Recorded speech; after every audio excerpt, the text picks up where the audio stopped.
बीते दिनों बीजापुर में एक 10 लाख के इनामी माओवादी ने समर्पण किया था अपनी पत्नी के साथ में, जिसको लेकर बस्तर टॉकीज ने उससे एक लंबी बातचीत की थी। और इस बातचीत में झारखंड में माओवाद की स्थिति पर और उस माओवादी जिसके द्वारा समर्पण किया गया था उसकी स्थिति पर एक लंबी चौड़ी बातचीत हुई थी, जिसे आप लोगों ने देखा और काफ़ी सराहा भी। और उस पर झारखंड और बिहार में माओवाद संगठन की क्या स्थिति, इस पर बातचीत हुई थी।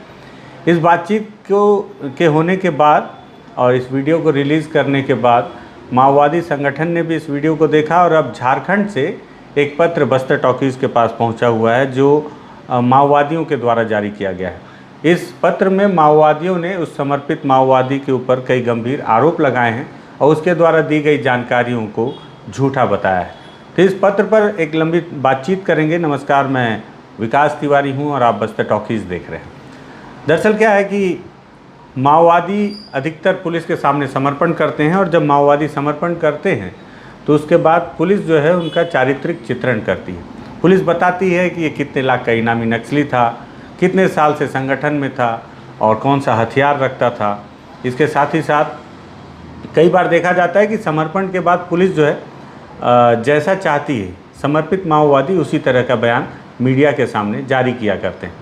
अब उसका खंडन कौन करेगा, उसकी जो तथ्यात्मक जानकारी है वो कौन देगा? वो तो भाई नक्सल संगठन ही देगा। लेकिन ऐसा होता नहीं है। समर्पित माओवादियों के द्वारा जो भी जानकारी या बयान मीडिया के सामने दिए जाते हैं उसका खंडन मैं देखता हूँ अमूमन कभी होता नहीं है बहुत ज़्यादा।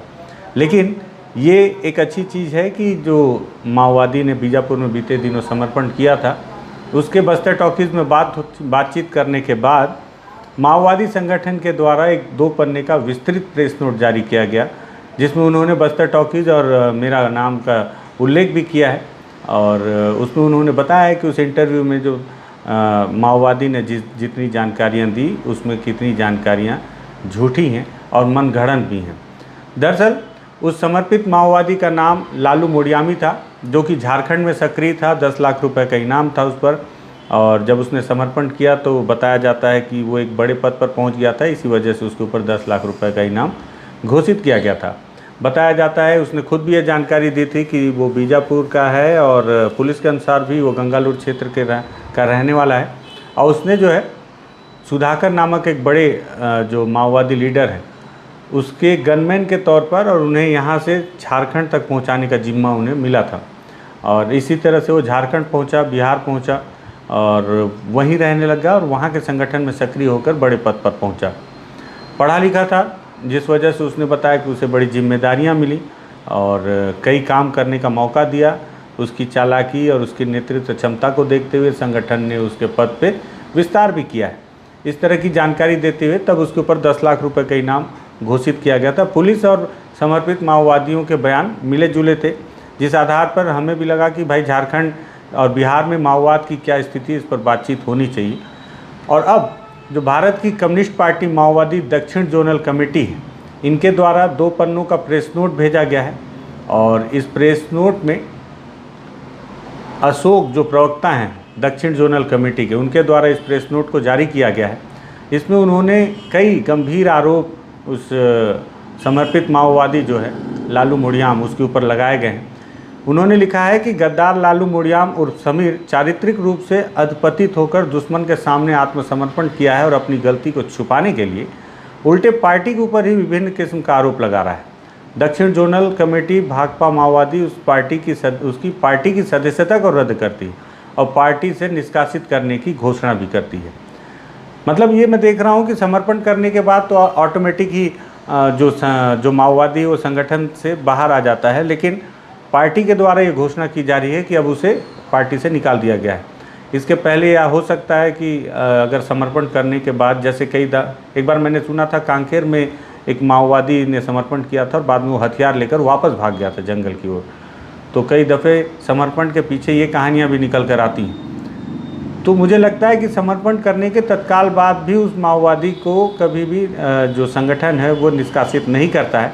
और यही वजह है कि इस 2 पन्ने के प्रेस नोट में इन्होंने इस बात का विशेष तौर पर जिक्र किया है कि उस समर्पित माओवादी जो लालू मुड़ियाम है उसकी सदस्यता को रद्द की जा रही है।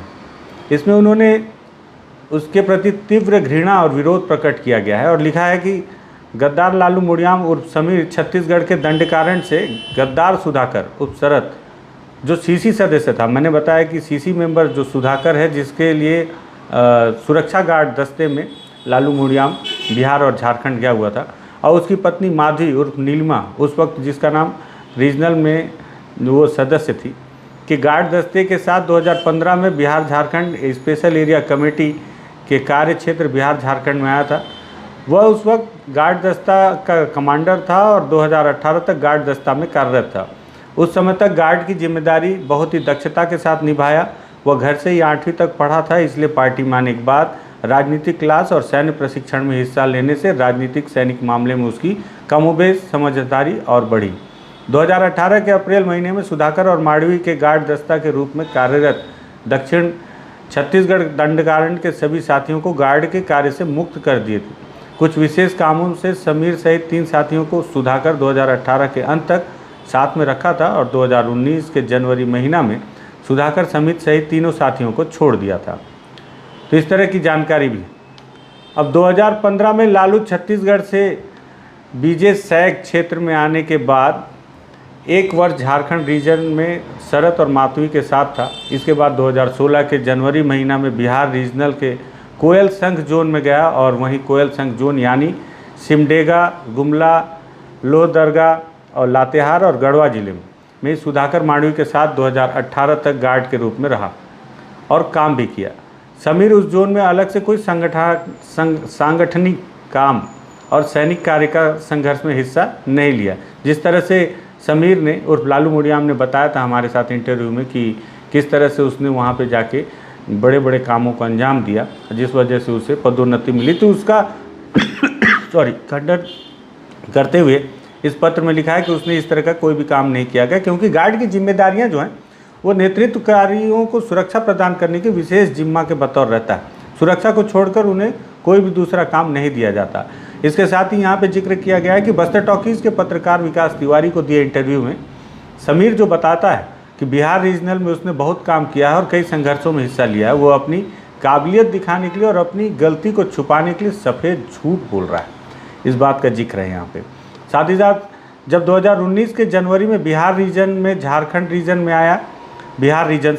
रीजन में आया, तब उन गार्ड दस्ता के साथियों से पूछा गया, आप लोग जब छत्तीसगढ़ नहीं जाते तब तक यहाँ सांगठनिक और सैनिक कामकाज करेंगे तो अच्छा रहेगा, कैसा सोचते हैं? तब आपस में ही बातचीत करके बताया कि हम लोग तो वापस जाएंगे, इसलिए सांगठनिक काम का हिस्सा और जिम्मा नहीं लेंगे। जब तक रहेंगे प्रोटेक्शन का काम ही करेंगे। मतलब वहाँ रहने के बाद भी लालू मुड़ियाम ने जो है प्रोटेक्शन का ही काम का जिम्मा लिया था। इस दौरान वे अपने सभी साथी प्रोटेक्शन के साथ विभिन्न कामों में भी भाग लेते थे।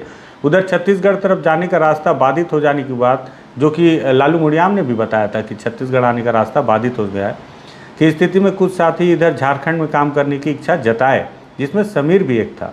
उसके बाद से कुछ साथी सांगठनिक काम और सैनिक दस्ता के सांगठनिक और संघर्ष के कार्य की जिम्मेदारी भी लिए और समीर इच्छा व्यक्त किया कि झारखंड में काम करने का, लेकिन अंत तक यानी जब तक झारखंड रीजन में रहा तब तक वो प्रोटेक्शन में ही कार्य किया। उसको स्वतंत्र रूप से सांगठनिक और सैन्य संबंधित किसी भी काम की जिम्मेदारी नहीं दी गई, इसलिए वह सांगठनिक सैनिक दस्ता का संचालन व संघर्ष के कार्य की जिम्मेदारी नहीं निभाया।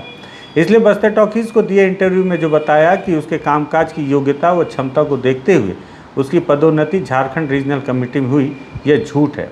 छत्तीसगढ़ में कार्य करते वक्त उसको पार्टी एरिया कमेटी सदस्य का स्तर दिया गया था और बिहार रीजनल में रहते वक्त एरिया कमेटी के ऊपर सब जोनल कमेटी का स्तर उसको दिया गया था। उसने यह बात झारखंड रीजनल में आने के बाद झारखंड रीजनल के साथियों को बताया। 2019 में जब झारखंड रीजनल में आया तब वह सांगठनिक व सैनिक संबंधी कोई काम स्वतंत्र रूप से किया ही नहीं, तो ऐसे में रीजनल कमेटी में पदोन्नति का तो कोई सवाल होता ही नहीं। झारखंड रीजनल में रहते वक्त उसका किसी भी पद पर पदोन्नति भी नहीं हुई। असल में आत्मसमर्पण का लाभ लेने के लिए उसने आपको रीजनल कमेटी का सदस्य बताकर पुलिस को झूठ बोलकर धोखा दिया है। मुझे लगता है कि पुलिस के पास सारी जानकारियां रहती हैं, लेकिन अगर संगठन ने बाकायदा 2 पन्नों का प्रेस नोट जारी किया है और लालू के संबंध में जानकारी दी है, तो ये भी संदेहास्पद है, क्योंकि माओवादी संगठन कभी भी किसी समर्पित माओवादी को लेकर इस तरह का 2 पन्ने का प्रेस नोट उसके द्वारा दिए गए जानकारी के आधार पर कभी जारी करता हो ऐसी जानकारी मेरे में नहीं हो, किया भी होगा तो मुझे अब तक उसकी जानकारी नहीं है। अगर मैं गलत हूँ तो यहाँ पे क्षमा भी चाहूँगा, लेकिन मेरी जो जानकारी है। लेकिन अगर लालू मोडियाम के लिए उन्होंने बाकायदा 2 पन्नों का प्रेस नोट जारी किया और यहाँ तक कहा कि पुलिस को भी धोखा दिया है समर्पण का लाभ लेने के लिए, तो ये काफ़ी संदेहास्पद और चिंता का विषय है। साथ ही साथ उन्होंने यहाँ पे दूसरे पन्ने में जो लिखा है, दूसरे पन्ने में उन्होंने लिखा है कि उसकी झारखंड रीजनल कमेटी में पदोन्नति नहीं हुई और वह जो है सब जोनल कमेटी का सदस्य था, इसलिए किसी को जलन होने का सवाल ही नहीं है। जिस तरह से लालू मोडियाम ने कहा कि जलन होने लगी, वहाँ मतलब कितने ध्यान से माओवादी जो है बस्तर टॉकीज़ के वीडियो को देखते हैं और उसका एनालिसिस करते हैं, एक एक शब्द पे गौर करते हैं, इससे इस बात का भी पता चलता है। अब देखिए, लालू मोडियाम ने कहा था, मुझे भी बहुत अच्छे से याद है, कि बाहर से आया हुआ व्यक्ति इतनी जल्दी पदोन्नत हो रहा है, इसे देखते हुए वहाँ के स्थानीय माओवादियों में जलन की भावना उत्पन्न होने लगी, जिस वजह से उसने समर्पण किया है। तो उसी का जवाब देते हुए उन्होंने लिखा है कि किसी को जलन होने का सवाल ही नहीं है, क्योंकि उसकी पदोन्नति तो की ही नहीं गई थी। इसके विपरीत झारखंड के नेतृत्वकारी छत्तीसगढ़ के साथियों को पूरे इज्जत और सम्मान देते हैं। बाकी कॉमरेड लोग भी उसी ढंग से पेश आते हैं। अपवाद स्वरूप कुछ निचले स्तर के साथियों के साथ कभी कभी कामकाज के दौरान मनमुटाव होना स्वाभाविक है, लेकिन भेदभावपूर्ण और सौतेला व्यवहार तो कभी किया ही नहीं जाता, बल्कि हर मामले में उन लोगों को प्राथमिकता दी जाती है, क्योंकि उन लोग भी हर मामले में आगे रहते हैं। इसलिए समीर से झारखंड के साथियों को जलन होने और भेदभावपूर्ण सौतेला व्यवहार करने का आरोप दुश्मन द्वारा सिखाया गया है। दुश्मन मतलब यहाँ पे माओवादियों का मतलब पुलिस से है, कि पुलिस के द्वारा, जैसा मैंने वीडियो के शुरुआत में कहा कि कई बार समर्पित माओवादियों को जो है पुलिसिया बयान भी दिलवाया जाता है, और ये होता है, ये युद्ध का अपना एक साइकोलॉजिकल वार है कहा जा सकता है। ये माओवादी भी करते हैं और पुलिस भी करती है। पुलिस भी इस तरह से आरोप लगाती है कि माओवादी झूठी अफवाह फैला रहे हैं और गलत लोगों को बरगला रहे हैं। तो माओवादियों ने भी आरोप लगाया कि जो दुश्मन आला, जिसे हम पुलिस के तौर पर जानते हैं, जो माओवादी जिसे दुश्मन कहते हैं, वो उन्होंने इस समर्पित माओवादी को गलत बयान उनसे दिलवाया है। असल में गद्दार समीर जब पार्टी में आया तो शुरुआत से ही महिलाओं के प्रति उसका गलत दृष्टिकोण, यानी सामंती पूंजीवादी भोगवादी दृष्टिकोण था। ये एक बड़ा आरोप है। मतलब संगठन में आने के बाद ही उसका महिलाओं के प्रति जो सोच और रवैया है वो गलत था। इस पर मेरा भी एक सवाल माओवादी संगठन से है कि जब वो संगठन में आया और शुरू से ही महिलाओं के प्रति उसका दृष्टिकोण गलत था, तो क्या उसके खिलाफ कोई कार्रवाई की गई, और नहीं की गई तो संगठन में ये कार्रवाई क्यों नहीं हुई, एक बड़ा सवाल है। और सबसे बड़ी बात ये कि क्या माओवादी संगठन में अनुशासन इतना कमज़ोर हो चुका है कि कोई भी पुरुष माओवादी महिला माओवादी के प्रति गलत दृष्टिकोण रखकर इतने लंबे समय तक सक्रिय रह सकता है, वो भी तब जब माओवादी संगठन इस बात को दावे के साथ कहता है कि उनके संगठन में सभी को बराबर सम्मान दिया जाता है। मेरे मन का ये सवाल है माओवादी संगठन से, और मैं चाहूँगा कि माओवादी संगठन इस पर जवाब प्रेषित करे, जिसके कारण छत्तीसगढ़ में काम करते समय भी महिला कामरेडों के साथ गलत ढंग से पेश आने की उसकी गलती थी। गलती करने पर उससे राजनीतिक बातचीत करते हुए उसको सुधारने की हिदायत दिया गया था। अच्छा, हिदायत देने की बात इन्होंने आगे लिखी है। जब 2015 में झारखंड आया तो यहाँ आने के साथ साथ एक उम्र 15 वर्ष की किशोरी कामरेड के साथ शादी करने के लिए आगे बढ़ गया था। पता चला पर सुधाकर और माधवी उसको मना किया और उससे राजनीतिक बातचीत करके समझाया।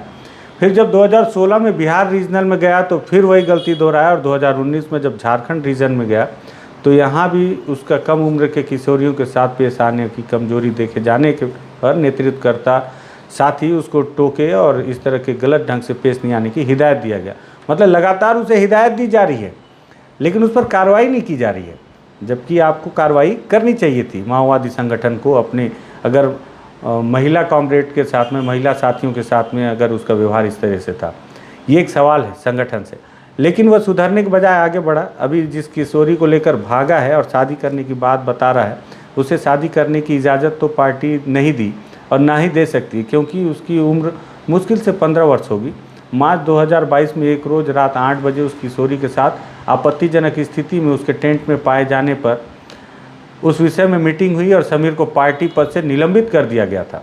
निलंबित किए जाने पर वह दूसरे रोज़ बाहर के एक दस्ता को बताकर जाने के उद्देश्य से भेंट किया, तो वहाँ के साथी लोग उसको समझा बुझाकर वे दोनों वहाँ से 2-4 दिन रुके, लेकिन समीर चारित्रिक रूप से इतना गिर गया था कि उस लड़की से शादी किए बिना नहीं रह सकता था। लेकिन पार्टी के नियमानुसार तो उससे शादी करने के लिए कम से कम 3 साल इंतज़ार करना पड़ता। वह इतने दिनों तक इंतज़ार करने की स्थिति में नहीं था। अंततः उसने भागकर दुश्मनों के पास घुटना टेक दिया शादी की वजह से।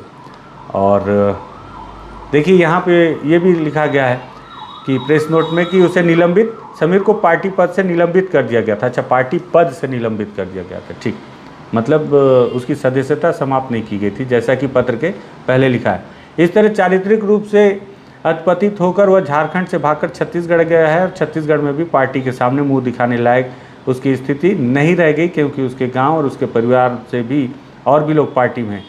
जिस तरह से लालू बोड़ियाम ने बताया था कि उसके चाचा भी अभी भी सक्रिय नक्सली हैं। उसको अपने किए की सज़ा को भुगतने तथा अपने आप को सुधारने के बाद ही पुनः पार्टी के जिस पद पर था उस पद में आ सकता था। एक सच्चे कम्युनिस्ट क्रांतिकारी के लिए अपनी गलती को स्वीकार करना पहला गुण है, और अपनी गलती को अस्वीकार करने या पार्टी का अनुशासन नहीं मानने वालों के लिए तो कम्युनिस्ट पार्टी में कोई जगह है ही नहीं। समीर अपनी गलती और सज़ा को मानकर या पार्टी के अनुशासन नहीं मानने वालों के लिए तो या पार्टी में रह सकता है, लेकिन झूठा घमंड में चूर रहने तथा अभी भी जटिल व कठिन परिस्थितियों का सामना करने के बदले भोग विलासिता के जीवन जीने की सोच ने उसके अंदर पलायनवादी मानसिकता पैदा की है। ऐसी स्थिति में उसके सामने दुश्मन के समक्ष आत्मसमर्पण करने का घृणास्पद रास्ता अपनाना ही स्वाभाविक था, और वही उसने किया। झारखंड रीजनल के कॉमरेडों को उसके पदोन्नति के कारण जलन होने और उसके साथ छत्तीसगढ़ के कॉमरेडों के साथ भेदभाव व सौतेला व्यवहार किए जाने का आरोप तो अपनी गलती को छुपाने और दुष्प्रचार करना मात्र है। इसलिए दक्षिण जोनल कमेटी लालू मोड़ियाम, जिसे कि अब गद्दार कहा जा रहा है, कि झूठे आरोप व दिग्भ्रमित करने वाले बयान का खंडन करते हुए इसका विरोध जताती है। तो इस तरह के 2 पन्ने के प्रेस नोट माओवादियों ने जारी किया है, जिसमें उन्होंने जिक्र किया है कि बस्तर टॉकीज़ से जो बातचीत हुई थी लालू मोड़ियाम की, उसमें जो बयानबाजी लालू मोड़ियाम ने किया था, उन सारे बयानों का खंडन इस 2 पन्ने के पत्र में माओवादी संगठन ने किया है।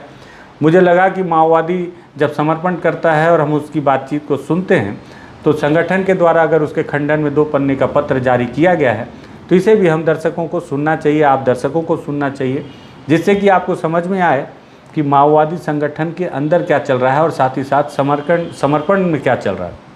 हालांकि मैंने पहले भी बताया कि एक साइकोलॉजिकल खेल है। पुलिस भी साइकोलॉजिकल वार करती है और माओवादी भी करते हैं। जिस तरह से कोई माओवादी जब समर्पण करता है या कोई महिला माओवादी समर्पण करती है, तो अमूमन उनके बयान लगभग एक जैसे ही होते हैं, जिसमें कहा जाता है कि संगठन में उनके साथ व्यवहार ठीक नहीं किया जा रहा था और बड़े स्तर के माओवादी उन्हें 2M दर्जे का समझते थे, जिस वजह से उनकी खोखली विचारधारा से बाहर आकर अब उन्होंने समर्पण करने का फैसला किया है। इस तरह के बयान आते हैं। और वहीं दूसरी ओर माओवादियों के द्वारा भी जो बयान जारी किया जाता है, तो वो पुलिस को अपना दुश्मन बताते हुए इसे पुलिस की रणनीतिक चाल बताते हैं और पुलिस के हर क्रियाकलाप को आम जनता को बरगलाने की एक साजिश के तौर पर देखा जाता है। लेकिन 2 पन्ने का पत्र और झारखंड से आया है और इसमें भी बस्तर टॉकीज़ का जिक्र है और मेरा जिक्र है विकास तिवारी के तौर पर, हमारे इंटरव्यू को देखा जा रहा है। तो मुझे लगा कि इस रोचक पत्र को और अपने समर्पित साथी के ऊपर किस तरह से गंभीर आरोप लगाए गए हैं और इस आरोप पे भी कुछ सवाल जो मेरे उठे थे, इस पर बातचीत होनी चाहिए। तो अगर आपको लगे कि इस बातचीत में कुछ ज़रूरी तथ्य हैं जिसे सुनना और समझना आपको भी पसंद आया हो, तो आप इस वीडियो को लाइक ज़रूर करें और इस वीडियो को शेयर करें, साथ ही साथ बस्तर टॉकीज़ को सब्सक्राइब करें। धन्यवाद।